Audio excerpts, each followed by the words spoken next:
ಓಂ ಶಾಂತಿ. ನಿಮಗೆ ಆಗೋ ನಿಮ್ಮನ್ನು ಯಾರು ಇಷ್ಟಪಡ್ತಾರೆ, ಒಳ್ಳೆಯವರು, ಮಿತ್ರರೇ, ಗೆಳೆಯರೇ, ನಿಮ್ಮೆಲ್ಲರಿಗೂ ಒಳ್ಳೆಯದಾಗಲಿ. ಪ್ರತ್ಯಂಗಿರಾ ದೇವಿ, ಗಂಡು ಬೇರುಂಡ, ಶರಭ, ನರಸಿಂಹಸ್ವಾಮಿ, ಹಿರಣ್ಯಕಶ್ಯಪ, ಹಿರಣ್ಯಾಕ್ಷ, ಶ್ರೀಮನ್ನಾರಾಯಣನ ದಶಾವತಾರಗಳು. ಇದ್ರ ಬಗ್ಗೆಲ್ಲ ನೀವು ಕೇಳಿದ್ದೀರ. ಮಾಯಾ ಮಾಟ ಮಂತ್ರ ಯಾರಾದರೂ ಕೆಡಕು ಮಾಡಿದ್ರೆ ಅಥವಾ ಶತ್ರುಗಳ ನಾಶ ಮಾಡಬೇಕಾದ್ರೆ ಏನು ಮಾಡಬೇಕು? ಕೆಲವೊಂದು ದೇವತಾ ಕಾರ್ಯಗಳನ್ನು ಮಾಡ್ತಾರೆ. ಸುದರ್ಶನ ಯಾಗ, ಪ್ರತ್ಯಂಗಿರಾ ದೇವಿ ಹೋಮ, ಚಂಡಿಕಾ ಹೋಮ, ಆಮೇಲೆ ರುದ್ರ ನಮಕಮ್ಮ, ಹನುಮಾನ್ ಚಾಲಿಸ ಇತ್ಯಾದಿ ಇತ್ಯಾದಿ ಮಾಡ್ತಾರೆ ಅಲ್ವಾ. ಆದರೆ ಕೆಲವರು ನನಗೆ ಯಾವಾಗಲೂ ಕೇಳ್ತಾರೆ, ಪ್ರತ್ಯಂಗಿರಾ ದೇವಿ ಬಗ್ಗೆ ಹೇಳಿ, ಪ್ರತ್ಯಂಗಿರಾ ದೇವಿ ಬಗ್ಗೆ ಹೇಳಿ ಅಂತ. ಆದರೆ ಯೂಟ್ಯೂಬಲ್ಲಿ, ಗೂಗಲಲ್ಲಿ ಸಾಕಷ್ಟು ಮಂದಿ ಅದ್ರ ಬಗ್ಗೆ ಹೇಳಿದ್ದಾರೆ. ಆದರೆ ಹಿಂದೂ ಧರ್ಮದಲ್ಲಿ ಅನಾದಿ ಕಾಲದಿಂದ ಗ್ರಂಥಗಳು, ಪುಸ್ತಕಗಳು ಅಥವಾ ಮಹಾತ್ಮರು, ಗುರುಗಳು ಹೇಳಿದ್ದಾರೆ. ಯಾರು ಏನೇ ಹೇಳಿದ್ರು ಸ್ವಲ್ಪ ವ್ಯತ್ಯಾಸ ಇರ್ಬೋದು ಅಷ್ಟೇ, ಆದರೆ ಕಥಾವಸ್ತು ಒಂದೇ ಆಗಿರುತ್ತೆ. ಆದರೆ ನನ್ನ ಅಭಿಪ್ರಾಯದಲ್ಲಿ, ನನ್ನ ಭಕ್ತರಾದ, ಅಭಿಮಾನಿಗಳಾದ, ಮಿತ್ರರಾದ, ಗೆಳೆಯರಾದ ನಿಮಗೆ ನನ್ನದು ಕೆಲವೊಂದು ಅಭಿಪ್ರಾಯಗಳನ್ನು ನಿಮ್ಮಲ್ಲಿ ಹಂಚ್ಕೊಳ್ತೀನಿ. ಈ ವಿಡಿಯೋ ನೀವು ಲಾಸ್ಟ್ವರೆಗೂ ನೋಡಿ. ಇದರಲ್ಲಿ ಮಾಯಾ ಮಾಟ ಯಾರಾದರೂ ಕೆಡಿಸ್ತಾರ, ಪ್ರತ್ಯಂಗಿರಾ ದೇವಿಯನ್ನು ನಂಬಿದರೆ ನಮಗೆ ಒಳ್ಳೆಯದಾಗುತ್ತಾ, ಈ ರೀತಿ ಕೆಲವೊಂದು ಗೊಂದಲಗಳಲ್ಲಿ ನಿವಾರಣೆ ಆಗುತ್ತೆ. ಮೊದಲಿಗೆ ನಾವು ಪ್ರತ್ಯಂಗಿರಾ ದೇವಿ ಅಂದ್ರೇನು, ಪ್ರತ್ಯಂಗಿರಾ ದೇವಿ ಸೃಷ್ಟಿ ಯಾಕಾಯಿತು, ಆಕೆ ಆಗಲಿಕ್ಕೆ ಕಾರಣ ಏನು, ಆಕೆ ಶಕ್ತಿ ಎಷ್ಟು, ಸಾಮರ್ಥ್ಯ ಎಷ್ಟು, ಈ ರೀತಿ ನಾವು ಕೆಲವೊಂದು ವಿಚಾರಗಳನ್ನು ಈ ವಿಡಿಯೋನಲ್ಲಿ ತಿಳ್ಕೊಳ್ಳೋಣ. ಅದಕ್ಕೆ ನೀವು ಈ ವಿಡಿಯೋನ ಲಾಸ್ಟ್ವರೆಗೂ ನೋಡಿ. ಓಕೆ, ನಾವು ಮೊದಲು ಈಗ ದಶಾವತಾರದಲ್ಲಿ 4ನೇ ಅವತಾರ ನರಸಿಂಹ ಅವತಾರ. ಯಾರ್ದು? ಶ್ರೀಮನ್ನಾರಾಯಣದು. ನರಸಿಂಹಸ್ವಾಮಿ ಅಂದರೆ ಯಾರಿಗೆ ಗೊತ್ತಿಲ್ಲ? ಗೊತ್ತು. ಶ್ರೀಮನ್ ಲಕ್ಷ್ಮೀ ನರಸಿಂಹಸ್ವಾಮಿ, ಪ್ರಸನ್ನ ಲಕ್ಷ್ಮೀ ನರಸಿಂಹಸ್ವಾಮಿ, ಯೋಗ ನರಸಿಂಹಸ್ವಾಮಿ ಇತ್ಯಾದಿ ಇತ್ಯಾದಿ ನರಸಿಂಹಸ್ವಾಮಿನ ಬೇರೆ ಬೇರೆ ರೀತಿಯಲ್ಲಿ ಕರೀತಾರೆ. ಶ್ರೀರಂಗಪಟ್ಟಣದಲ್ಲಿ ಹೋದರೆ ಒಂದು ನರಸಿಂಹಸ್ವಾಮಿ ದೇವಸ್ಥಾನ ಇದೆ. ಅಲ್ಲಿ ಒಳಗಡೆ ಹೋದರೆ ಸಾಕಷ್ಟು, ಅಂದರೆ ಯೋಗ ನರಸಿಂಹ, ಸಿದ್ದೇಶ್ವರ ನರಸಿಂಹ, ತಪಸ್ವಿ ನರಸಿಂಹ, ಪ್ರಸನ್ನ ಲಕ್ಷ್ಮೀ ನರಸಿಂಹ, ಭೋಗ ನರಸಿಂಹ ಇತ್ಯಾದಿ ಇತ್ಯಾದಿಯಲ್ಲಿ ಒಂದು ಗರ್ಭಗುಡಿ ಹಿಂದುಗಡೆ ಸುತ್ತಲೂ ಒಂದೊಂದು ವಿಗ್ರಹನ ಹಾಕಿದ್ದಾರೆ. ಶ್ರೀರಂಗಪಟ್ಟಣದಲ್ಲಿ ನೋಡ್ಬೋದು. ಇಂಥ ಒಂದು ನರಸಿಂಹ ಉಗ್ರಾವತಾರ. ಏತಕ್ಕಾಗಿ? ಹಿರಣ್ಯಕಶ್ಯಪವನ್ನು ಕೊಲ್ಲಲಿಕ್ಕಾಗಿ ಅಲ್ವಾ. ಹಿರಣ್ಯಕಶ್ಯಪ ಅಂದರೆ ಯಾರು? ನಿಮ್ಗೆ ಗೊತ್ತಿದೆ ಅಲ್ವಾ. ಪ್ರಹ್ಲಾದ ಅವರ ತಂದೆ, ಪಿತಾಮಹ. ಆದರೆ ಶ್ರೀಮನ್ನಾರಾಯಣ ಅಥವಾ ಮಹಾವಿಷ್ಣುವಿನ ದ್ವೇಷಿ. ಮಹಾವಿಷ್ಣುವನನ್ನು ಬಹಳ ದ್ವೇಷ ಮಾಡೋದರಲ್ಲಿ ಕೆಲವು ದೈತ್ಯ ರಾಜರ ಗುಣ. ಅಂದರೆ ದೈತ್ಯರ ಅಭಿಪ್ರಾಯ, ನಮಗೆ ಇವರು ಮೋಸ ಮಾಡಿದ್ರು, ಕ್ಷೀರಸಾಗರ ಮಂಥನ ಅಥವಾ ಇನ್ನೂ ಬೇರೆ ಬೇರೆ ಕಡೆ ಇತ್ಯಾದಿ ಕಡೆ ಎಲ್ಲ ಮೋಸ ಮಾಡಿದ್ರು ಅಂತ ದೈತ್ಯರಿಗೆ ಅವ್ರ ಮೇಲೆ ದೇಶ. ಶ್ರೀಮನ್ನಾರಾಯಣನ ಗುಣ ಎಂಥದ್ದು? ಒಳ್ಳೆಯವ್ರನ್ನ ರಕ್ಷಣೆ ಮಾಡೋದು, ಕೆಟ್ಟವ್ರನ್ನ ಸಂಹಾರ ಮಾಡೋದು, ಒಳ್ಳೆಯವ್ರಿಗೆ ಒಳ್ಳೆಯ ದಾರಿ ತೋರಿಸೋದು, ಕೆಟ್ಟವ್ರಿಗೆ ನರಕ ತೋರಿಸೋದು. ಇದು ಶ್ರೀಮನ್ನಾರಾಯಣನ ಹುಟ್ಟುಗುಣ ಅಲ್ವಾ. ಕ್ರಿಯಾಶಕ್ತಿ, ವಿಷ್ಣು ಶಕ್ತಿ ಅಲ್ವಾ. ಆದರೆ ಇಲ್ಲಿ ನರಸಿಂಹ ಅವತಾರದಲ್ಲಿ ಹಿರಣ್ಯಕಶ್ಯಪವನ್ನು ಕೊಲ್ತಾನೆ. ಯಾರು? ಶ್ರೀಮನ್ನಾರಾಯಣ. ಹಿರಣ್ಯಕಶ್ಯಪ ಏನು ಮಾಡ್ತಾನೆ? ಭಗವಂತನನ್ನು ಕುರಿತು, ಬ್ರಹ್ಮಾಜಿಯನ್ನು ಕುರಿತು ತಪಸ್ಸು ಮಾಡಿರ್ತಾನೆ, ವರಾನೂ ಪಡೆದಿರ್ತಾನೆ. ನನಗೆ ಸಾವೇ ಬರಬಾರ್ದು. ಆದರೆ ಸಾವೇ ಇಲ್ಲದೆ ಯಾವ ಜೀವಿನೂ ಈ ಜಗತ್ತಿನಲ್ಲಿ ಇರಲಿಕ್ಕಾಗಲ್ಲ. ಈ ಸೃಷ್ಟಿಯಾದ ಪ್ರತಿ ಜೀವಿಗೂ ಸಾವಿರುತ್ತೆ. ಅದಕ್ಕೆ ಯಾವುದೋ ಬೇರೆ ರೂಪದಲ್ಲಿ ಒಂದು ಸಾವು ಕೇಳ್ಕೊ ಅಂತ ಹೇಳಿರ್ತಾನೆ ಬ್ರಹ್ಮಾಜಿ. ಅದಕ್ಕೆ ಹಿರಣ್ಯಕಶ್ಯಪ ಬುದ್ಧಿವಂತ. ನನಗೆ ಹಗಲಾಗಲಿ, ರಾತ್ರಿ ಆಗಲಿ, ಆಕಾಶದಲ್ಲಾಗಲಿ, ಭೂಮಿಯಲ್ಲಾಗಲಿ, ಅಥವಾ ಇನ್ಯಾವುದೇ ಜೀವಿಯಿಂದಾಗಲಿ, ಯಾವುದೇ ದೇವತೆಗಳಿಂದಾಗಲಿ, ಹೆಣ್ಣಾಗಲಿ ಗಂಡಾಗಲಿ, ಯಾರಿಂದನೂ ನನಗೆ ಸಾವು ಬರಬಾರ್ದು ಅಂತ ಹೇಳಿರ್ತಾನೆ. ಯಾವ ಪ್ರಾಣಿಗಳಿಂದನೂ ಬರಬಾರ್ದು, ದೇವತೆಗಳಿಂದನೂ ಬರೋದು, ಮನುಷ್ಯರಿಂದನೂ ಬರಬಾರ್ದು ಅಂತ ಕೇಳ್ಕೊಬಿಟ್ಟಿರ್ತಾನೆ. ಆದರೆ ಈ ಸೃಷ್ಟಿನಲ್ಲಿ ಎಷ್ಟೇ ಚಾಲಾಕು ಬುದ್ಧಿವಂತರಾಗಿದ್ರು ಕೂಡ ಹಳ್ಳದಲ್ಲಿ ಬೀಳೋದು ಗ್ಯಾರಂಟಿ. ಅದಕ್ಕೆ ನರಸಿಂಹ ಅವತಾರ ಆಯಿತು. ನರಸಿಂಹ ಅಂದರೆ ಏನು? ಶರೀರ, ಈ ಕಡೆ ಮನುಷ್ಯ ಶರೀರ, ಈ ಕಡೆ ಸಿಂಹದ ಶರೀರ ಅಂದರೆ ಮನುಷ್ಯನೂ ಅಲ್ಲ ಪ್ರಾಣಿನೂ ಅಲ್ಲ, ಹಗಲೂ ಅಲ್ಲ ರಾತ್ರಿನೂ ಅಲ್ಲ, ಮನೆ ಒಳಗೂ ಅಲ್ಲ ಹೊರಗೂ ಅಲ್ಲ. ವಸ್ತುಲ ಮೇಲೆ ಕೂತ್ಕೊಂಡು ಹಿರಣ್ಯಕಶಿಪುವನ್ನು ತನ್ನ ತೊಡೆಗಳ ಮೇಲೆ ಹಾಕ್ಕೊಂಡು ಸಿಗದ ಹಾಕಿ ಸಾಯಿಸಾಕ್ತಾನೆ, ಕರುಗಳೆಲ್ಲ ಕಿತ್ತು ಗಿಚ್ಚ ಬಿಸಾಕಿ. ಪ್ರಹ್ಲಾದ ಇಲ್ಲಿ ಮುಖ್ಯ ಪಾತ್ರ ವಹಿಸ್ತಾನೆ ಭಗವಂತನನ್ನು ಬರಮಾಡ್ಕೊಡ್ಲಿಕ್ಕೆ. ಭಗವಂತ ಎಲ್ಲಿದ್ದಾನೆ ತೋರಿಸು, ಭಗವಂತ ಎಲ್ಲಿದ್ದಾನೆ ತೋರಿಸು, ಭಗವಂತ ಇಲ್ಲ ಇಲ್ಲ ಇಲ್ಲ ಅಂತ ಪ್ರಹ್ಲಾದ ಅವರಪ್ಪ ಹಿರಣ್ಯಕಶಿಪು ಬಾಯಿ ಬಡ್ಕೊಳ್ತಾರೆ. ಲಾಸ್ಟ್ಗೆ ಈ ಕಂಬದಲ್ಲೂ ಇದ್ದಾನ ಅಂತ ಕೇಳ್ತಾನೆ, ಕಾಮಿಡಿ ಮಾಡ್ತಾನೆ. ಒಂದು ರೀತಿಯಲ್ಲಿ ಭಕ್ತಿನೂ ಇರುತ್ತೆ ವಿಷ್ಣು ಮೇಲೆ ಕಶಿಪುಗೆ, ಅದಕ್ಕೆ ಕಂಬದಲ್ಲಿದ್ದಾನ ಅಂತ ಕೇಳ್ತಾರೆ. ಹೌದು ಅಂತಾನೆ. ಆ ಕಂಬನ ಹೊಡಿತಾನೆ. ಆವಾಗ ಕಂಬದಿಂದ ನರಸಿಂಹಸ್ವಾಮಿ ಬರ್ತಾನೆ. ಆಮೇಲೆ ಸಂಹಾರ ಮಾಡ್ತಾನೆ ಅಲ್ವಾ, ಅಲ್ಲಿಗೆ ಮುಗಿಯುತ್ತೆ. ಮುಗಿದ ಮೇಲೆ ಏನಪ್ಪ ಇರೋದು ಅಂದರೆ ಅಲ್ಲೇ ಕತೆ ಇರೋದು. ಪ್ರತ್ಯಂಗರ ದೇವಿ ಕತೆ ಇಲ್ಲಿಂದನೇ ಸ್ಟಾರ್ಟ್ ಆಗುತ್ತೆ. ಉಗ್ರ ನರಸಿಂಹ, ಆತನಿಗೆ ಕೋಪ ಅನ್ನೋದು ಭಾಳ ಭಯಾನಕವಾಗಿರುತ್ತೆ, ತುಂಬ ಭಯಾನಕವಾಗಿರುತ್ತೆ. ಯಾಕಂದರೆ ದುಷ್ಟರನ್ನ ಕೊಲ್ಲಬೇಕಲ್ವಾ, ಅದಕ್ಕೆ ಒಳ್ಳೆ ಅವತಾರ. ಏನು ನರಸಿಂಹ ಅವತಾರ ಅಂದರೆ ಸಾಮಾನ್ಯ ನಮ್ಮಂಥವ್ರಿಗೆ ಕೋಪ ಬಂದರೆ, ನಿಮ್ಮಂಥವ್ರಿಗೆ ಕೋಪ ಬಂದರೆ ಏನು ಮಾಡ್ತೀವೋ ನಮಗೆ ಗೊತ್ತಾಗಲ್ಲ, ಏನು ಬಾಯಿಂದ ಯಾರಿಗೆ ಬೈತೀವೋ ನಮಗೆ ಗೊತ್ತಾಗಲ್ಲ. ಆವೇಶದಲ್ಲಿ ರೋಷ ಆವೇಶದಲ್ಲಿ ಹಂಗಿದ್ಮೇಲೆ ಆ ಉಗ್ರ ನರಸಿಂಹ ಅಂದರೆ ಏನು ಸಣ್ಣ ವಿಚಾರನ, ಅದರಲ್ಲೂ ಭಗವಂತನು ಅಲ್ವಾ. ಅಷ್ಟೊಂದು ಕೋಪ, ಆ ಕೋಪ ತಣ್ಣಗಾಗ್ಬೇಕಾದ್ರೆ ಅದು ಎಷ್ಟು ದಿನ ಬೇಕಾಗುತ್ತೆ, ಎಷ್ಟು ವರ್ಷ ಬೇಕಾಗುತ್ತಲ್ವ. ಆತ ಏನು ಮಾಡ್ತಾನೆ, ಉಗ್ರ ನರಸಿಂಹ ಅಲಿತಾ ಇರ್ತಾನೆ, ಎಲ್ಲ ಕಡೆ ಅಲಿತಾ ಇರ್ತಾನೆ. ಅಲ್ಕೊಂಡು ಹೋಗ್ತಾ ಇರ್ತಾನೆ. ಆತ ಹೋಗ್ತಾ ಇದ್ರೇ ಎಲ್ಲ ಭಯ ಬಿದ್ದು ಹೊಡೋಗ್ತಾರೆ ಆತನ ನೋಡಿ. ದೇವತೆಗಳಿಗೆಲ್ಲ ಭಯ ಆಗಿಬಿಡುತ್ತೆ. ಎಲ್ಲಂದರೆ ಅಲ್ಲಿ ಹೋಗ್ತಾನೆ, ಏನಂದರೆ ಅದು ಹೊಡೆದಾಕ್ತಾನೆ, ಏನಂದ್ರೆ ಅದು ಕಿತ್ತಾಕ್ತಾನೆ, ಹಾಳು ಮಾಡ್ತಾನೆ. ಉಗ್ರ ನರಸಿಂಹ ಯಾರ ಮೇಲೆ ಅಂದರೆ ಅಲ್ಲಿ ರೇಗಾಡ್ತಾನೆ. ಈತನ ಏನಾದರೂ ಮಾಡಿ ಶಾಂತ ಮಾಡಬೇಕಂತ ದೇವತೆಗಳೆಲ್ಲ ಮಾತಾಡ್ಕೊಳ್ತಾರೆ. ಏನೇನೋ ಪ್ಲ್ಯಾನ್ ಮಾಡ್ತಾರೆ ಅವರು. ಆ ಪ್ಲ್ಯಾನ್ ಸಕ್ಸಸ್ ಆಗೋಲ್ಲ. ಫೈನಲ್ಲಾಗಿ ಏನು ಮಾಡಿದ್ರು ಆಗಲ್ಲ ಅಂದಮೇಲೆ ಮನುಷ್ಯನಿಗೆ ಅದೇನೋ ಹೇಳ್ತಾನೆ ನೋಡಿ, ಸಾಧೋಪಾಯ ವೇದೋಪಾಯ ದಂಡೋಪಾಯ. ಒಳ್ಳೆ ಮಾತಲ್ಲಿ ಹೇಳ್ತಾರೆ ಕೇಳಲ್ಲ, ಸ್ವಲ್ಪ ಅರ್ಥೈಸ್ತಾರೆ ಕೇಳಲ್ಲ, ಲಾಸ್ಟಿಗೆ ಇನ್ನೇನಿದೆ ದಂಡೋಪಾಯನೇ ಅಲ್ವಾ. ಎಲ್ಲರೂ ಅಷ್ಟೇ ತಾನೆ. ಇಲ್ಲಿ ಹಂಗಾಯಿತು. ನರಸಿಂಹಸ್ವಾಮಿಗೆ ಏನು ಹೇಳಿದ್ರು ಯಾರು ಹೇಳಿದ್ರು ಕತೆ ಕೇಳಲಿಲ್ಲ. ಏನೇನೋ ಬಿಟ್ಟರು ಇವರು. ಮಹಾಲಕ್ಷ್ಮಿನ ಬಿಟ್ಟರು, ಡ್ಯಾನ್ಸ್ ಮಾಡ್ಕೊಂಡ್ರು, ಡ್ಯಾನ್ಸ್ ಮಾಡಿ ಆತನಿಗೆ ಶಾಂತ ಮಾಡೋಕ್ಕೋದ್ರು, ಇನ್ನೂ ಏನೇನೋ ಮಾಡೋಕ್ಕೋದ್ರು, ಯಾರ್ಯಾರೋ ಏನೇನೋ ಉಪದೇಶ ಮಾಡೋಕ್ಕೋದ್ರು. ಗುರುಗಳು ಬಂದರು, ಇನ್ನೊಬ್ಬರು ಬಂದರು, ಭಕ್ತರು ಬಂದರು, ಇನ್ನೊಬ್ಬರು ಬಂದರು. ಎಷ್ಟೆಲ್ಲ ಆಂಗಲ್ಗಳಲ್ಲಿ ಇದನ್ನ ಶಾಂತ ಮಾಡ್ಬೇಕಂತ ಪ್ರಯತ್ನ ಪಟ್ಟರು, ಅದು ಸಾಧ್ಯವೇ ಆಗಲಿಲ್ಲ. ಫೈನಲ್ಲಾಗಿ ಅದೇ ಹೇಳಿದ್ರಲ್ಲ, ಸಾಧೋಪಾಯ ವೇದೋಪಾಯ ದಂಡೋಪಾಯ. ಈಗ ದಂಡೋಪಾಯ ಒಂದೇ, ನರಸಿಂಹಸ್ವಾಮಿಗೆ ದಂಡೋಪಾಯ ಒಂದೇ ಅಂತ ಇವ್ರು ಶೂರು ಹಚ್ಕೊಳ್ತಾರೆ. ಅದಕ್ಕೇನು ಮಾಡ್ತಾರೆ, ಶಿವನ ಹತ್ರ ಹೋಗಿ ಮೊರೆ ಇಡ್ತಾರೆ. ಭಗವಂತ ಶಿವನೇ ನೀನೇ ಕಾಪಾಡಬೇಕು, ನರಸಿಂಹಸ್ವಾಮಿ ಭಾಳ ಭಯಾನಕವಾಗಿ ದಿಡ್ಡಿಗೆ ಓಡಾಡ್ತಾ ಇದ್ದಾನೆ, ಎಲ್ಲ ಏನು ಸಿಕ್ಕಿದ್ರೆ ಮರ ಗಿಡ ಗಿಳೆಗಳೆಲ್ಲ ಕಿತ್ತು ಬಿಸಾಕ್ತಾನೆ, ಚಿಕ್ಕದವ್ರ ಮೇಲೆಲ್ಲ ಕೋಪ ಮಾಡ್ಕೊಂಡು ಹೋಗ್ತಾನೆ, ದಾಳಿ ಮಾಡ್ತಾನೆ, ಬೆಟ್ಟಗಳೆಲ್ಲ ಕಿತ್ತು ಬಿಸಾಕ್ತಾನೆ. ಈ ಥರ ಏನೇನೋ ಆತನ ಮೇಲೆ ಹೇಳ್ತಾರೆ. ಇದು ಒಳ್ಳೆ ಕೆಲಸ ಆಯ್ತಲ್ಲ, ಅದೇನೋ ಹೇಳ್ತಾರೆ ನೋಡಿ, ಹಂಗಾಗುತ್ತೆ. ಅದು ಯಾವುದೋ ಕಪ್ಪೆ ಅದೆಲ್ಲ ಇತ್ತಂತೆ, ಬಾಣಲಿನಲ್ಲಿ ಇತ್ತಂತೆ. ಇವರು ಬೆಂಕಿ ಹಚ್ಚಿ ಕೆಳಗಡೆ ಬೆಂಕಿ ಹಚ್ಚಿ ಬಾಣಲಿ ಬಿಸಿ ಮಾಡೋಕ್ಕೆ ಹೋಗ್ತಾರೆ. ಏನೋ ಚಪಾತಿನೋ ಇಲ್ಲ ಬೋಂಡಾ ಬಜ್ಜಿ ಹಾಕೋಕ್ಕೋ ಎಣ್ಣೆ ಸೂರ್ಯಕ್ಕೇನೋ ಮಾಡೋಕ್ಕೆ ಹೋಗ್ತಾರೆ. ಕೆಳಗಡೆ ಬೆಂಕಿ ಹಚ್ಚಿದ್ರೆ ಅದಲ್ಲಿ ಬಾಣಲಿನಲ್ಲಿ ಏನಿರುತ್ತೆ, ಕಪ್ಪೆ ಇರುತ್ತೆ. ಬಿಸಿ ಆದಮೇಲೆ ಅದಿರುತ್ತಾ ಆಚೆ ಓಡೋಗುತ್ತೆ ಅಲ್ವಾ. ಪಾಪ ಪ್ರಾಣವಯ, ಎಲ್ಲರೂ ಅಷ್ಟೇ ತಾನೇ ಮಾಡೋದು, ಬೆಂಕಿ ಬಿದ್ದರೆ ಓಡೋಗೋದು. ಯಾವುದೋ ಬಿಲ್ಡಿಂಗಿಗೆ ಐದು 5th ಫ್ಲೋರು 6th ಫ್ಲೋರು ಬಿಲ್ಡಿಂಗ್ಗಳಲ್ಲಿ ಬೆಂಕಿ ಹಚ್ಕೊಂಡ್ರೆ ಅಲ್ಲಿಂದನೇ ಕೆಳಗಡೆ ಬಿಡ್ತಾರೆ, ಹಿಂದೆ ಮುಂದೆ ನೋಡೋಲ್ಲ. ಹಾಗೆ ಇಲ್ಲಿ ಬಾಣಲಿನಲ್ಲಿ ಇರುತ್ತೆ, ಆಚೆ ಹೋಗುತ್ತೆ, ಅದು ಬೆಂಕಿನಲ್ಲಿ ಬಿದ್ದೋಗುತ್ತೆ. ಹಾಗೆ ಅದಕ್ಕೊಂದು ಗಾದೆನೇ ಇದೆ, ಕಪ್ಪೆ ಬಾಣಲಿನಲ್ಲಿಂದ ಬಚಾವಾಗೋಗಿ ಬೆಂಕಿನಲ್ಲಿ ಬಿತ್ತು ಅಂತ ಒಂದು ಗಾದೆ ಇದೆ, ನಿಮಗೆಲ್ಲ ಗೊತ್ತಿದೆ ಅಲ್ವಾ. ಹಾಗೆ ಇಲ್ಲೇ ಅದೇ ಕಥೆ ಆಯಿತು. ಈ ನರಸಿಂಹಸ್ವಾಮಿನ ಕರೆದ್ರು ಹಿರಣ್ಯಕಶಿಪುನ ಮಟ್ಟ ಹಾಕೋಕ್ಕೆ. ಆದರೆ ಹಿರಣ್ಯಕಶಿಪುನ ಮಟ್ಟ ಹಾಕಿದ್ಮೇಲೆ ಇವನೇ ದೊಡ್ಡ ಆಗೋದ, ಮತ್ತು ವಿಲನ್ ಥರ ಆಗೋದ. ನರಸಿಂಹಸ್ವಾಮಿ ದೊಡ್ಡ ವಿಲನ್ ಥರ ಆಗೋದ, ಇನ್ನೂ ಭಯಂಕರ ಆಗೋಯ್ತು. ಹಂಗೆ ಈ ಜನಗಳ ಪಾಡು ಏನಾಗಬೇಕು ಅವಾಗ, ಈ ಕಪ್ಪೆ ಗತಿ ಆಯಿತು ಈ ಜನಗಳ ಪಾಡು, ಇನ್ನೇನೋ ಆಗೋಯ್ತು ಅಲ್ವಾ. ಹಂಗೆ ಆವಾಗ ಎಲ್ಲ ಇನ್ಯಾರು ದಿಕ್ಕು, ಶ್ರೀಮನ್ನಾರಾಯಣನೇ ಜಗತ್ತನ್ನು ನಡೆಸೋನು, ರಕ್ಷಣೆ ಮಾಡೋನು.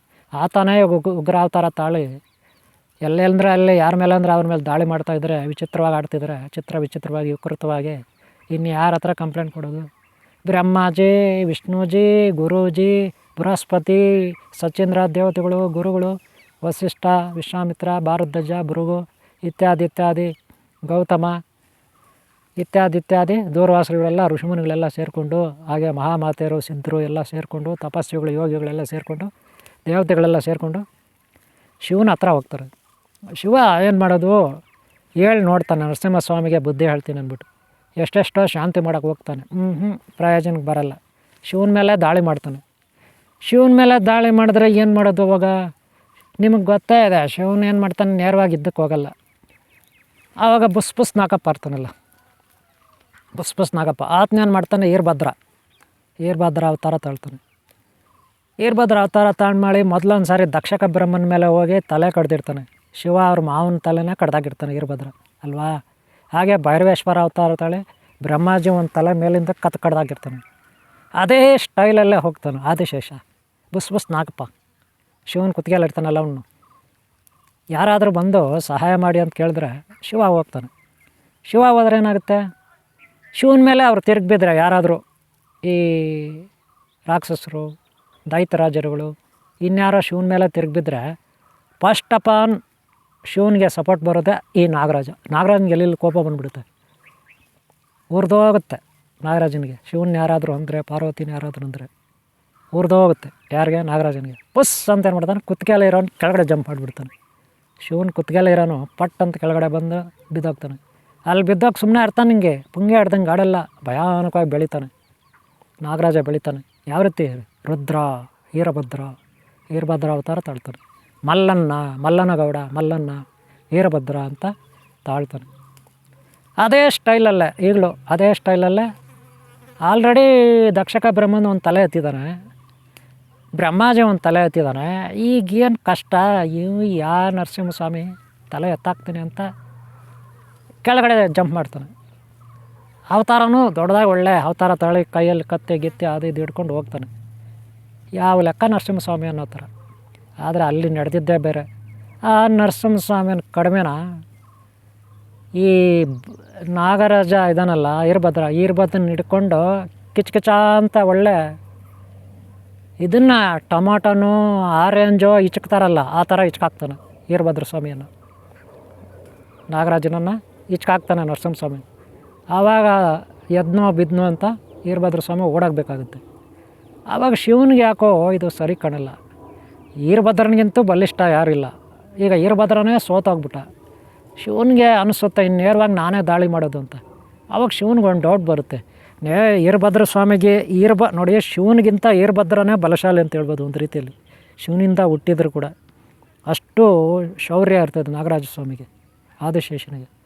ಆದರೆ ಆದಿಶೇಷನೇ ಸೋತಾಗ್ಬಿಟ್ರೆ ಇನ್ನು ಶಿವನಿಗೆ ಯಾಕೋ ಅನುಮಾನ ಬರುತ್ತೆ, ನಾನು ಈ ರೂಪದಲ್ಲಿ ದಾಳಿ ಮಾಡಿದ್ರೆ ಸರಿಯಿಲ್ಲ ಅಂದ್ಬಿಟ್ಟು ಏನು ಮಾಡ್ತಾನೆ, ಭಯಾನಕವಾಗಿ ಒಂದು ಶರ್ಭಾವತಾರ ತಾಳ್ಲಿಕ್ಕೆ ಹೋಗ್ತಾನೆ. ಆಗ ನರಸಿಂಹಸ್ವಾಮಿಗೆ ಗೊತ್ತಾಗ್ಬಿಡುತ್ತೆ ಶರ್ಭಾವತಾರ ತಾಳ್ತಾ ಇದ್ದಾನೆ ಶಿವ ಅಂತ. ಆತ ಏನು ಮಾಡ್ತಾನೆ, ನರಸಿಂಹಸ್ವಾಮಿ ಗಂಡ ಬೇರುಂಡ ಆಗಿಬಿಡ್ತಾನೆ. ಗಂಡ ಬೇರುಂಡ ಅಂದರೆ 2 ಗರುಡ ತಲೆಗಳು. ಏನು? 2 ಗರುಡ ತಲೆಗಳು, 2 ರೆಕ್ಕೆಗಳು. ನೀವು KSRTC ಅಂತೀರಲ್ಲ ಬಸ್ಸುಗಳು, ಅವ್ರು ಅದೇ ಹಾಕ್ಕೊಂಡಿರೋದು ಲೋಗೋ ನೋಡಿರ್ಬೇಕು ನೀವು ಕರ್ನಾಟಕದಲ್ಲಲ್ವಾ. ಇದು ಮೈಸೂರು ಮಹಾರಾಜರು ಅವ್ರಿಗೆ ಬಳುವಳಿಯಾಗಿ ಬಂದಂಥ ಲೋಗೋ ಇದು. ಗಂಡು ಬೇರುಂಡ ಇದೆಲ್ಲ ಅದರ ಲೋಗೋ ಮೈಸೂರು ಮಹಾರಾಜರು ಅರಸರದು. ಇದು ಅನಾದ ಕಾಲದಿಂದ ಇದಕ್ಕೊಂದು ದೊಡ್ಡ ಚರಿತ್ರೆ ಇದೆ. ಸಮಯ ಬಂದಾಗ ನಾನು ಗಂಡು ಬೇರುಂಡ ಈ ಲೋಗೋ ಹೆಂಗೆ ಬಂತು ಮೈಸೂರು ಮಹಾರಾಜರಿಗೆ ಅಂತ ಸಮಯ ಸಿಕ್ಕಾಗ ನಾನು ಹೇಳ್ತೀನಿ, ಒಂದು ಪಾಠ ಮಾಡ್ತೀನಿ. ಗಂಡು ಬೇರುಂಡ ಅನ್ನೋದು ಒಂದು ಪಕ್ಷಿ, ದೊಡ್ಡ ಪಕ್ಷಿ. ಅದೆಷ್ಟು ದೊಡ್ಡದಾಗಿರುತ್ತೆ ಅಂದರೆ ಒಂದು ಬೆಟ್ಟದಷ್ಟೇ ಇರುತ್ತೆ. ಈ ಶರ್ಭ ಏನು ಕಡಿಮೆ ಅಲ್ಲ. ಶರ್ಮ ಅಂದರೆ ಅದು ಕೂಡ ತುಂಬ ದೊಡ್ಡದಾಗಿರುತ್ತೆ. ಹುಲಿ ತಲೆ, ಅದು ಕೂಡ ಹುಲಿ ತಲೆ ಇರುತ್ತೆ, ಇನ್ನೊಂದು ಪ್ರಾಣಿ ಶರೀರ ಇರುತ್ತೆ, ಆ ಥರ ಶರ್ಭ. ಎಷ್ಟೋ ಕೈಗಳಿರುತ್ತೆ, ಬಾಲ ಇನ್ನೊಂದು ಥರ ಸರ್ಪದ ಥರ ಇರುತ್ತೆ, ಇನ್ನೇನೋ ಇರುತ್ತೆ, ಹಸು ಥರ ಇರುತ್ತೆ, ಮನುಷ್ಯ ಥರ ಇರುತ್ತೆ. ಆ ಥರದ ವಿಚಿತ್ರವಾಗಿರುತ್ತೆ ಶರ್ಭ ಅಂದರೆ. ಅದು ಯಾವ ಪ್ರಾಣಿಗೂ ಹೋಲಲ್ಲ. ಸಿಂಹನೂ ಇರ್ತದೆ, ಎಲ್ಲ ರೀತಿಯಲ್ಲೂ ಇರ್ತದೆ ಅದು, ಯಾವ ಕಡೆಯಿಂದ ನೋಡಿದ್ರು. ಆ ಥರ ಆ ಶಿವನ ಅವತಾರ ಆಗುತ್ತೆ ಶರ್ಭ ಅವತಾರ. ಗಂಡ ಬೇರುಂಡ ಮೇಲೆ ದಾಳಿ ಮಾಡುತ್ತೆ.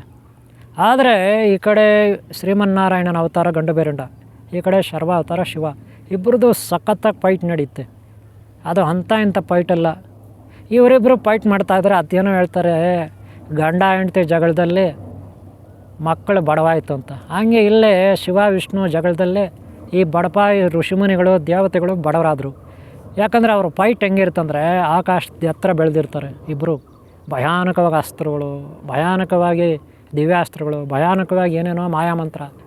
ಆವಾಗ ಇಡೋ ಅಕ್ಕಪಕ್ಕ ಭೂಮಿ, ಮಂಗಳಗ್ರಹ, ಚಂದ್ರಗ್ರಹ, ಸೂರ್ಯಮಂಡಲ, ನಕ್ಷತ್ರ ಮಂಡಲಗಳು, ಚಂದ್ರಗ್ರಹ, ಶುಕ್ರಗ್ರಹ, ಗುರುಗ್ರಹ ಇತ್ಯಾದಿ ಗ್ರಹಗಳೆಲ್ಲ ಛಿದ್ರ ಆಗೋಕ್ಕೆ ಶುರು ಮಾಡ್ತವೆ. ಎಲ್ಲ ಪುಡಿ ಆಗ್ತವೆ, ಕೆಲವು ಡ್ಯಾಮೇಜ್ಗಳಾಗ್ತವೆ. ಭೂಮಿ ಮೇಲಂತೂ ಹೊಗೆ ಸುತ್ತಕೊಳ್ಳುತ್ತೆ. ಇನ್ನೇನು ಮನುಷ್ಯರು ಸತ್ತೋಗ್ತಾರಷ್ಟೇ. ಆವಾಗೇನು ಮಾಡೋದು, ಇದು ಯಾಕೋ ಇನ್ನೂ ಸರಿ ಇಲ್ಲ. ನಾನು ಮೊದಲೇ ಹೇಳ್ದೆ ಕಪ್ಪೆ ಕತೆ. ಬಾಣಲಿನಲ್ಲಿದ್ದಿದ್ದು ಕಪ್ಪೆ ಕೆಳಗಡೆ ಬಿಸಿ ಆದ ತಕ್ಷಣ ಬೆಂಕಿ ಹಚ್ಚಿದಾಗ ಅದು ತಪ್ಪಿಸ್ಕೊಳಕ್ಕೆ ಹೋಗಿ ಆಚೆ ಬಂದು ಮತ್ತೆ ಬೆಂಕಿನಲ್ಲಿ ಬಿತ್ತಂತೆ. ಹಂಗೆ ನೋಡ್ರಿ ಇಲ್ಲಿ ಫಸ್ಟ್ ಅವನು ಯಾರೋ ಹಿರಣ್ಯಕಶಿಪು, ಪ್ರಹ್ಲಾದ, ಹಿರಣ್ಯಕಶಿಪನ ಸಂಹಾರ ಮಾಡೋಕ್ಕೆ ಪ್ರಹ್ಲಾದ ಅವತಾರ. ಈಗ ನೋಡಿದ್ರೆ ದೇವತೆಗಳು ಏನೋ ದೊಡ್ಡದಾಗಿ ಮಾಡ್ತೀವಿ ಅಂತ ಹೋದರು, ಅಲ್ಲಿ ತಗಲಾಕೊಂಡ್ರು. ಹಿರಣ್ಯಕಶಿಪು ಹೋದ, ನರಸಿಂಹ ಬಂದ. ಈ ದೊಡ್ಡ ಪುಡಿಂಗ ಆದ ನರಸಿಂಹ. ಅದೇನೋ ಆಯ್ತಲ್ಲ ಹಂಗೆ ಕಥೆ ಇವ್ರದ್ದು. ಈ ಮೈಸೂರು, ಈ ಶ್ರೀರಂಗಪಟ್ಟಣ ಆಸ್ಥಾನ ಮೈಸೂರು ರಾಜ್ಯರದು ಹಂಗೆ ಆಯ್ತು ರೀ. ಒಂದು ಸಾರಿ ಕತೆ ಗೊತ್ತೇನ್ರಿ ನಿಮಗೆ? ಆ ರಂಗರಾಯರು ರಂಗನಾಥನು ರಾಜ ಇದ್ದ ಶ್ರೀರಂಗಪಟ್ಟಣದಲ್ಲಿ. ಸೇನಾಪತಿ ಐದರಲ್ಲಿ ಗೊತ್ತಲ್ಲಪ್ಪ, ಅವನು ನಮ್ಮ KGFನವನೇ, ಬೇರೆ ಐದರು. ಅವ್ರ ಹತ್ರ ಆಸ್ಥಾನದಲ್ಲಿ ಏನೋ ದಿವಾನ್ನಾಗೋ ಏನೋ ಕಮಾಂಡ್ ಆಗೋ, ಸೈನಿಕರ ಕಮಾಂಡ್ ಆಗೋ ಕೆಲಸ ಮಾಡ್ತಿದ್ದ. ಅಲ್ಲಿ ಏನಾಯಿತು, ರಾಜ ಕುಡ್ಕ ಅಂದ್ಬಿಟ್ಟು ಅಕ್ಕಪಕ್ಕದ ಅರಸರಿಂದ, ಅಂದರೆ ಮೈಸೂರು ಅರಸರು ಅಕ್ಕಪಕ್ಕ ಅರಸರಿಂದ ಶ್ರೀರಂಗಪಟ್ಟಣ ಕಾಪಾಡ್ಕೊಳ್ಳೋಕ್ಕೆ ಅವನು ನಿದು ಮಾಡಿದ್ರು. ಏನು ಮಾಡಿದ್ರು, ಅಕ್ಕಪಕ್ಕ ರಾಜರುಗಳ ಶತ್ರು ರಾಜ್ಯಗಳಿಂದ ನಮ್ಮ ದಾಳಿ ಮಾಡ್ತಾರೆ ಅಂದ್ಬಿಟ್ಟು ಇವರು ಅರಸರು ಶ್ರೀರಂಗಪಟ್ಟಣದಲ್ಲಿ ರಾಜಧಾನಿಗ ಅಲ್ಲಿ ರಾಜರು ಈ ಐದಾರನ್ನ ಸಪೋರ್ಟ್ಗೆ ಹೆಚ್ಚಾಗಿ ಇಟ್ಕೊಂಡ್ರು, ಪವರ್ ಕೊಟ್ಟರು. ಅವನೇನು ಮಾಡ್ದ ಗೊತ್ತಾ, ಲಾಸ್ಟ್ಗೆ ಆ ಅಮ್ಮನಿಗೆಲ್ಲ ಜೈಲ್ಗಡ್ದ, ರಾಣಿಗೆ ಜೈಲ್ಗಡ್ದ. ಅವನೇ ರಾಜ್ಯನ ಕೈಗೆ ತಗೊಂಡ, ಅಕ್ಕಪಕ್ಕ ರಾಜ್ಯಗಳ ಮೇಲೆ ದಾಳಿ ಮಾಡೋಕ್ಕೆ ಶುರು ಮಾಡ್ದ. ಕತೆ ನೋಡ್ರಿ. ಆಮೇಲೆ ಅವನು ಆಳ್ದ, ಅವನ ಮಕ್ಕಳು ಟಿಪ್ಪು ಸುಲ್ತಾನ್ ಆಳ್ದ. ಆಮೇಲೆ ಹೋಯ್ತು ಬಿಡ್ರಿ. ಇಲ್ಲಿ ಅದೇ ಕತೆ ಆಯ್ತೇನೋ.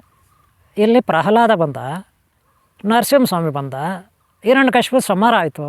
ಓಕೆ, ಶಾಂತಿ ಆಯಿತು ಅಂತ ನಿಟ್ಟುಸಿರ್ಬಿಟ್ರು. ಎಲ್ಲ ಸಮಸ್ಯೆ ಬಗೆಹರಿತು. ಹಿರಣ್ಯಕಶಿಪ ಹೋದ, ದುಷ್ಟ. ಅವನ ತಮ್ಮ ಹಿರಣ್ಯಾಕ್ಷ, ಅವನು ಭಾಳ ಕಾಟ ಕೊಡ್ತಿದ್ದ. ಅವನು ಹೋದ ವರಾಹ ಅವತಾರದ, ಶ್ರೀಮನ್ನಾರಾಯಣ ವರಾಹ ಅವತಾರದಿಂದ ಅಂತ ಇವ್ರು ಅಂದ್ಕೊಂಡ್ರು. ಆದರೆ ಈಗ ಆಗಿದ್ದೇ ಬೇರೆ. ಇವನು ದಿಡ್ಡಿಗೆ ಏನಂದರೆ ಇದು ಮದುವೇರಿದ ಆನೆ ಇರುತ್ತಲ್ಲ, ಆನೆ ಒಂಟಿ ಸಲಗ, ಅದೇನೆಲ್ಲ ಮಾಡುತ್ತೆ. ಕಾರುಗಳು ಬಿಸಾಗುತ್ತೆ, ಟೂ ವೀಲರ್ ಬಿಸಾಗುತ್ತೆ, ಬಾಳೆಗಿಡಗಳು ಬಿಸಾಗುತ್ತೆ, ಮರಗಳು ಕಿತ್ತಾಗುತ್ತೆ, ಮನೆಗಳ ಮೇಲೆ ದಾಳುತ್ತೆ, ಮನುಷ್ಯ ಮೇಲೆ ದಾಳಿ ಮಾಡುತ್ತೆ. ಈ ಜಾತ್ರೆಗಳಲ್ಲಿ ಪೂಜೆ ಮಾಡುವಾಗ ಕೆಲವು ಸಾರಿ ಆನೆಗಳು ಹಿಂಗೆ ಬರ್ತವೆ, ನೋಡಿರಬೇಕು. ಹೆಂಗೆ ನುಗ್ಬಿಡ್ತವೆ ಸಿಟಿಗಳಲ್ಲಿ, ಹಳ್ಳಿಗಳಲ್ಲೆಲ್ಲ ಕಿತ್ತು ಬಿಸಾಕ್ತವೆ ಆನೆಗಳು. ಆಮೇಲೆ ಹಸಾಗುತ್ತೆ ಈ ಅರಣ್ಯ ಇಲ್ಲಾಗ ಅವ್ರಿಗೆ ಅದನ್ನ ಹಿಡಿದು ಬಂದ್ಸೋಕ್ಕೆ ಅಲ್ವಾ. ಈ ಹಂಗೆ ಆಗುತ್ತೆ, ಅದು ಹಿಡ್ಕೊಂಡು ಹೋಗ್ತಾರೆ ಬಿಡಿ, ಅದು ಬೇರೆ ಕತೆ. ಇಲ್ಲಿ ಹಂಗೆ ಆಗ್ಬಿಡ್ತು ಅಂದ್ಕೊಂಡ್ರು. ಪ್ರಹ್ಲಾದ ಬಂದ, ಹಿರಣ್ಯಕಶಿಪು ಸಂಹಾರ ಆಗುತ್ತೆ, ನರಸಿಂಹ ಅವತಾರ ಆಯಿತು, ಹಿರಣ್ಯಕಶಿಪು ಕತೆ ಮುಗೀತು, ಶಾಂತಿ ಅನ್ನೋ ಹೋದರು. ಅದಾಗಲಿಲ್ಲ, ಇನ್ನೂ ಅಶಾಂತಿ ಆಯಿತು ಭಯಾನಕವಾಗಿ. ಒಬ್ಬ ಹಿರಣ್ಯಕಶಿಪು ಅಲ್ಲ, 100 ಹಿರಣ್ಯಕಶಿಪು ಅಲ್ಲ, 1000 ಹಿರಣ್ಯಕಶಿಪು ಅಷ್ಟು ಗಲಾಟೆ ಆಗೋಯ್ತು ಈಗ ನರಸಿಂಹಸ್ವಾಮಿಯಿಂದ. ಅದಕ್ಕೆ ನರಸಿಂಹಸ್ವಾಮಿನ ಮಟ್ಟ ಹಾಕೋಕ್ಕೆ ಶಿವ ವೀರಭದ್ರಸ್ವಾಮಿ ಬಂದ. ವೀರಭದ್ರಸ್ವಾಮಿ ಬಂದಮೇಲೆ ಏನಾಯಿತು, ಅದು ಆಗಿಲ್ಲ. ಅದಕ್ಕೆ ಶಿವ ಶರ್ಭಾವತಾರ ಅದ. ಈ ತಾಯನ ಕಡಿಮೆನ ನರಸಿಂಹಸ್ವಾಮಿ ಗರುಡಾವತಾರ, ಡಬಲ್ ಗಂಡು ಬೇರಂಡ ಅವತಾರ ಅದ. ಫೈಟ್ ಇವಾಗ ನೋಡಿದ್ರೆ ಪಾಪ ಈ ಬಡಪಾಯಿಗಳು, ಋಷಿಮುನಿಗಳು, ದೇವತೆಗಳು ಇವ್ರು ಗಲಾಟೆಗೆ ನಲಿಗೆ ಹೋದರು. ಅದೇನು ಹೇಳ್ತಾರಲ್ಲ 8 ಗಂಟೆ ಜಗಳದಲ್ಲಿ, ಇವ್ರು ಗಲಾಟೆಗೆ ನಲಿಗೆ ಹೋದರು. ಅದಕ್ಕೆ ಇವ್ರಿಗೆ ಯಾರು ಮರೆ ಇಡೋದೀಗ? ಆದಿಶಕ್ತಿ, ಪರಾಶಕ್ತಿ, ಎಲ್ಲರನ್ನೂ ಸೃಷ್ಟಿ ಮಾಡಿದವಳು ಪರಾಶಕ್ತಿ. ಏನಾದರೂ ಕಷ್ಟ ಆದರೆ ತ್ರಿಮೂರ್ತಿಗಳ ಹತ್ರ ಹೋಗ್ಬೇಕು ನಾವು. ಈಗ ಇಲ್ಲಿ ಫೈಟ್ ಮಾಡ್ತಾರದೇ ಮೇನ್ ವಿಲನ್ಗಳು, ಮೇನ್ ಆಕ್ಟರ್ಗಳು ಯಾರು? ಶಿವ, ವಿಷ್ಣು. ಬ್ರಹ್ಮಾಜಿ ಏನು ಮಾಡ್ತಾನೆ? ಶಾಂತಿ ಅನ್ಬೇಕಾಗುತ್ತೆ, ಏನು ಮಾಡೋಕ್ಕಾಗಲ್ಲ. ಆವಾಗ ಓಡೋದ ಬ್ರಹ್ಮಾಜಿ, ಆದಿಶಕ್ತಿ ಪರಾಶಕ್ತಿಗೆ ಶರಣಾದ. ಆಕೆ ಏನು ಮಾಡ್ತಾಳೆ, ನೋಡ್ತಾಳೆ, ಗೊತ್ತಾಯ್ತು ಹಾಗೆ ಇಲ್ಲಿನ ಸಿಚುವೇಶನ್ನು, ಇನ್ನು ಜಗತ್ತಿರಲ್ಲ, ಉಳಿಗಾಲ ಇಲ್ಲ, ಜಗತ್ತಿಗೆ ನಾಶ ಆಗ್ಬಿಡುತ್ತಂತ ಅಂದ್ಕೊಂಡ್ಳು. ಅದಕ್ಕೆ ಆಕೆ ಏನು ಮಾಡಿದ್ಲು, ಆಕೆಯನ್ನು ಕುರ್ತಿವರೆಲ್ಲ ಹೋಮ ಸ್ಟಾರ್ಟ್ ಮಾಡ್ತಾರೆ. ದೊಡ್ಡದೊಂದು ಹೋಮ ಯಾಗ ಸ್ಟಾರ್ಟ್ ಮಾಡ್ತಾರೆ. ಮೊದಲು ನಾನು ಒಂದು ಕತೆ ಹೇಳಿದೆ ನಿಮಗೆ, ಬಂಡಾಸುರನ ಸಂಹಾರಕ್ಕೆ ಲಲಿತಾ ಪರಮೇಶ್ವರಿ ಕನಕದಾರ ಗೊತ್ತಲ್ಲ ನಿಮಗೆ, ಶ್ರೀಚಕ್ರ, ಅದರಿಂದ ಹೆಂಗೆ ಉದಯ ಆಗ್ತಾಳೆ ಅಂದ್ಬಿಟ್ಟು, ಶ್ರೀಚಕ್ರ ಸ್ವರೂಪಿಣಿ ಜಗನ್ಮಾತೆ ಕನಕದಾರ, ಕನಕಾ ಪರಮೇಶ್ವರಿ, ದುರ್ಗಾ ಪರಮೇಶ್ವರಿ ಅಲ್ವಾ, ಲಲಿತಾ ಪರಮೇಶ್ವರಿ. ಅದೇ ರೀತಿ ಸೇಮ್ ಇಲ್ಲಿ ಕೂಡ ಆಯಿತು. ಅವಾಗ ಏನು ಮಾಡ್ತಾಳೆ, ಈಗ ಒಂದು ಕಡೆ ಗಂಡು ಬೇರುಂಡ, ಇನ್ನೊಂದು ಕಡೆ ಶರ್ಬ. ಇವರಿಬ್ಬರು ಫೈಟ್ ಮಾಡೋವಾಗ ಇವ್ರನ್ನ ಸಮಾಧಾನ ಮಾಡೋಕ್ಕೆ ಯಾರಿಂದ ಆಗಲ್ಲ. ಏನು ಫೈಟ್ ಮಾಡೋವಾಗ ಈಗ ಯುದ್ಧದಲ್ಲಿ ಯಾರಾದರೂ ಫೈಟ್ ಮಾಡೋವಾಗ ಅವ್ರನ್ನ ಸಮಾಧಾನ ಮಾಡೋಕ್ಕಾಗುತ್ತಾ? ಹಾಗೆ ಅಕ್ಕಪಕ್ಕ ಮನೆಗಳ ಹತ್ರ ಜುಟ್ಟುಗಳು ಇಟ್ಕೊಂಡು ಜಗಳ ಆಡ್ತಾರೆ, ಹೊಡೆದಾಡ್ಕೊಳ್ತಾರೆ ಮಚ್ಚಗಳು ಇಟ್ಕೊಂಡು, ಗಂಡಸರಾಗಲಿ ಹೆಂಗಸರಾಗಲಿ ವಿಲನ್ಗಳು. ಅಥವಾ ಸಾಮಾನ್ಯ ಜನರೇ ಅವ್ರನ್ನ ಬಿಡ್ಸೋಕ್ಕೆ ನಮ್ಮಿಂದ ಆಗಲ್ಲ, ಇನ್ನು ವಿಲನ್ಗಳು ಬಿಡ್ಸೋಕ್ಕಾಗುತ್ತಾ? ಅವ್ರನ್ನೂ ಆಗಲ್ಲ. ಹಂಗಿರೋವಾಗಿಲ್ಲ ಅಪ್ಪ. ವಿಷ್ಣು ಏನು ಸ್ಥಿತಿಕರ್ತ, ಶಿವ ಏನು ಲಯಕರ್ತ, ಕಥೆ ಏನು ಅಷ್ಟು ಸುಲಭದ ಮಾತಲ್ಲ ಅವ್ರ ಮಧ್ಯೆ ಹರಣ ಹೋದ್ರೆ. ಅದಕ್ಕೆ ಇದಕ್ಕೆ ಇರೋದು ಒಂದೇ ದಾರಿ, ಆದಿಶಕ್ತಿ ಪರಾಶಕ್ತಿ. ಆಕೆಗೆ ಶರಣಾಗತರಾಗ್ತಾರೆ. ಆಕೆಯನ್ನು ಬಂದ್ಬಿಟ್ಟು ಸುಮ್ಮನೆ ಮಕ್ಕಳ ಅಂದ್ರೆ ಆಗುತ್ತಾ? ಆಗೋದಿಲ್ಲ. ಆಕೆಯನ್ನು ಇಟ್ಕೊಂಡು ಇರೋದು ತಿಂದಾಕ್ಬಿಡ್ತಾರೇನೋ. ಅದಕ್ಕೆ ಆಕೆ ಏನು ಮಾಡ್ತಾಳೆ ನೋಡ್ತಾಳೆ. ಈ ಕಡೆ 2 ತಲೆ ಗಂಡು ಬೇರುಂಡ, ಈ ಕಡೆ ವಿಚಿತ್ರವಾದ ಪ್ರಾಣಿ ಶರ್ಬ. ಆಕೆಗೆ ಐಡಿಯಾ ಬರುತ್ತೆ ಏನು ಮಾಡೋದು ಸರೋಗೋದು ಅಂತ. ಫೈನಲ್ಲಾಗಿ ಏನು ಮಾಡ್ತಾಳೆ, ಆಕೆ ಒಂದು ಅವತಾರ ಪ್ರತ್ಯಂಗಿರಾ ದೇವಿ ಅಂತ. ಅಪ್ಪ ಅದು ಭಯಾನಕವಾಗಿರ್ತದೆ. ಈ ಸಿಂಹದ ಹಲ್ಲುಗಳು, ಗಂಡು ಬೇರುಂಡ ಮೂತಿ, ಇವೆಲ್ಲಕ್ಕಿಂತ ಎಷ್ಟೋ ಕೋಟಿ ಪಟ್ಟು ವಿಚಿತ್ರವಾಗಿ ಆಕೆ ಬಹಳ ವಿಚಿತ್ರವಾಗಿ ಭಯಾನಕವಾಗಿ ತಯಾರಾಗ್ತಾಳೆ. ಆಕೆ ಏನು ಮಾಡ್ತಾಳೆ, ಈ ಗಂಡು ಬೇರುಂಡನ ಹಿಡ್ಕೊಂಡು ನುಂಗೇ ಬಿಡ್ತಾಳೆ. ಗಂಡು ಬೇರುಂಡ ಹಿಡ್ಕೊಂಡು ಬಿಡ್ತಾಳೆ, ನುಂಗಾಗ್ತಾಳೆ. ಗೊತ್ತಾಯ್ತಲ್ಲ?